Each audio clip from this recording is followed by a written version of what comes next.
And every week I see his hand in so many ways, not only for me personally, because I'm able to see not only the weight being released again that I had regained, but I've also seen women be able to share struggles not only with their weight, but maybe something that God has shown them or revealed to them about some other area in their life.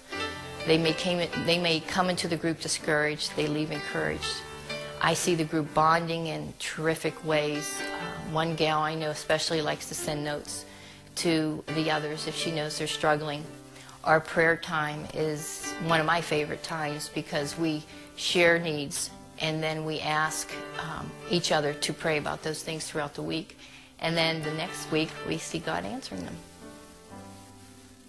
My biggest issue was I tried, being the perfectionist that I am, I tried to do everything on my own, and that I thought the weight would come off just if I followed this nice little set criteria and followed the rules and regulations of how to eat better. And I think I was very discouraged when that didn't happen for me, and I started to realize that really I was powerless, and that seeing the Thin Within concepts introduced to me.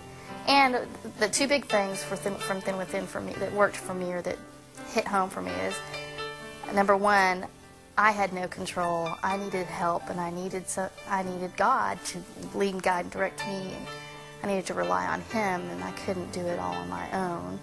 I needed that to lose weight as opposed to trying to be the perfect weight on my own. It's interesting growing up,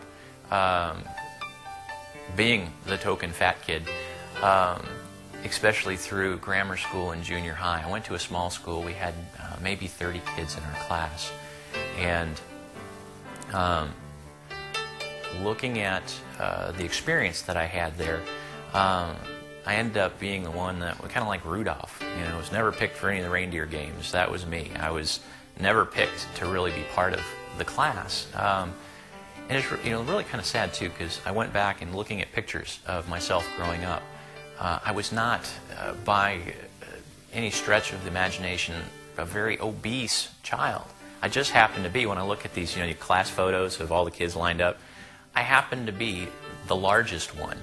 And evidently, when you have a group of about 30, you don't need a whole lot to make yourself stand out. And unfortunately, that ended up kind of pushing me outside of the circles of what was cool and hip. And I ended up having all of, I think, from the span of 2nd grade through 8th grade, 3 friends. And instantly and coincidentally enough, they were the shortest kid, the skinniest kid, and then the Christian kid who nobody really wanted to hang out with. And as a result of those friendships and kind of being ostracized from kind of what happens in class, I ended up being very introverted.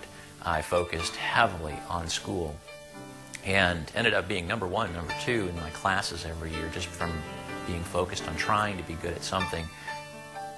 I remember day after day I'd go out and I'd buy these huge bags of junk food, and I'd come home and I'd pull down the blinds in my little dingy apartment in Southern California, and I'd stuff myself and binge until I was sick, or I'd make myself sick. And this went on year after year until I just couldn't face another day of binging and purging and all the self-loathing that went along with it. And I just came to the place where I was serious about suicide. And again, I remember the very day of sitting on my couch in this same little apartment, and tears were running down my face, and I was ready. I was really ready to follow through with my plan. And I didn't hear anything, and I didn't see anything, but God literally reached down, and He just pulled me out of that pit of despair.